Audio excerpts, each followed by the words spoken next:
we are privileged and proud to have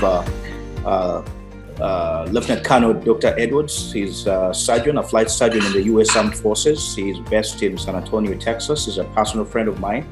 And I thought it would be good for him to say a word or two about, incubating COVID and what we can do to mitigate the spread. Mr. Edwards can say something. Thank you so much. It's a pleasure to be here again.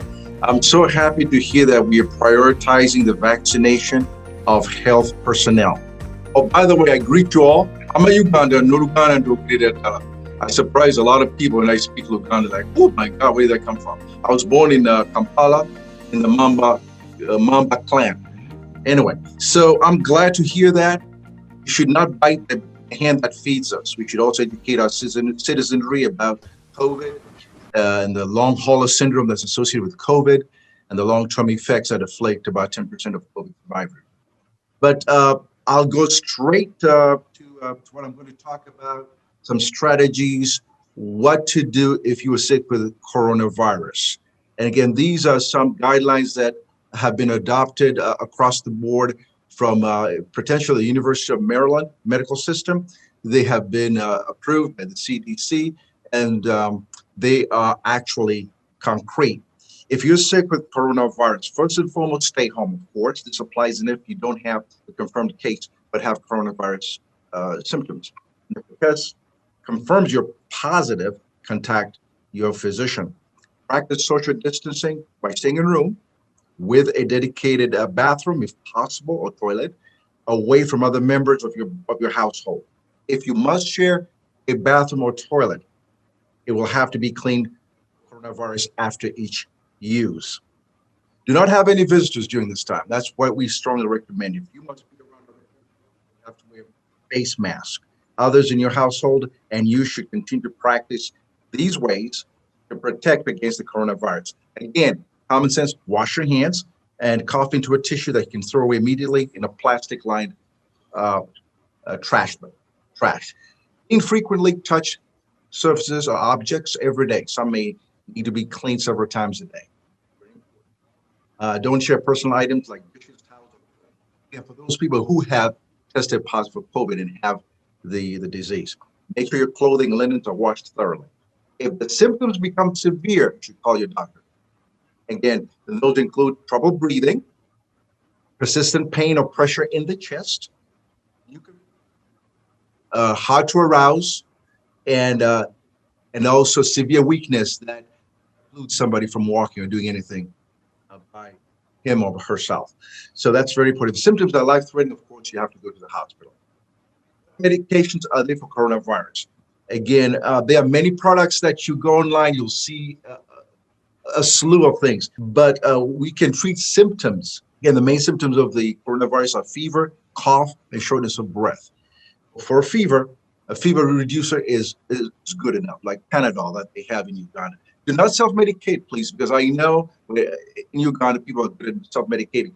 You need to probably consult a physician to take Panadol within a reasonable limit. And stay hydrated, because fevers usually cause sweating, which means lots of water from your body. Drink lots of fluids, preferably water or juice, and not soda, no soda or no high sugar beverages that might make you thirstier. Caffeinated beverages, not recommended, like coffee. For a cough, again, once you rest and you've gotten the rest and you've gotten some strength, engage in some activity, because we don't want people who have COVID to get debilitated. And that's what usually happens in the post-COVID syndrome. They become so debilitated and weak. For a cough, sip on drinks throughout the day. Keep the moist and comfortable. Will keep you hydrated as well. Drink warm beverages such as tea or broth or soup. This will heat up the airways, keep you hydrated, and break up any mucus you might have in your throat or upper airway. Try a teaspoon of honey in hot tea or warm water. A bit of honey tends to soothe a sore throat. However, children, do not give them honey. This is not recommended. Now, this is breathe in steam. Please be careful, because there are treatments out there that people are doing and putting leaves. Do this carefully so you don't get burnt. And this has to be, probably talk to a doctor first before you do this. And some have been helpful with Vicks, but do it for that. Some people get soothing in the upper airways, but do this with the guidance of a physician. Gargle salt water has been very effective in the alleviation of throat. very good. There's no harm in trying it. It will help you use a teaspoon of salt in 8 ounces of warm water, and make sure you spit it out and disinfect the sink afterward. Eat a frozen treat. That's very helpful. The coldness will numb the pain and soothe the throat if it's from coughing. Suck on cough drops, lozenges, or hard candy. That's helpful. Squeeze, they call it. And try cough medicine. If you have a wet cough, the one that is a lot of mucus, cough, you might want to take something that helps to get the mucus out. If you have a dry cough, a cough suppressant might be helpful. Now, for pain, acetaminophen, that's Panadol, but use it under the guidance of a physician, because don't self-medicate. Please don't do that. And for shortness of breath, slow breaths are very important. And try relaxation or meditation techniques. And if you have asthma, we prescribe an inhaler. You may want to use it. Pay special attention to your chest symptoms. Your inhaler is working appropriately. And there's been so much said about vitamins and supplements. So overall, the medical literature demonstrates that zinc, vitamin C, and D can mitigate, again, mitigate, not cure, mitigate, lessen to a point viral respiratory infections, not cure. And of course, that's the sources of the frontiers of nutrition in an article entitled Zinc, Vitamins D, and Vitamin C, Perspectives for COVID-19 with a focus on physical tissue barrier integrity. That's all I have to say. And if you have any questions, don't hesitate to text me or send them to me. I'll be more than happy to answer those questions.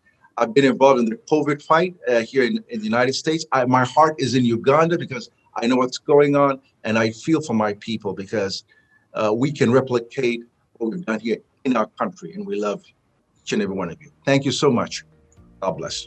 Thank you so much, Dr. Ivan Edwards. That was wonderful.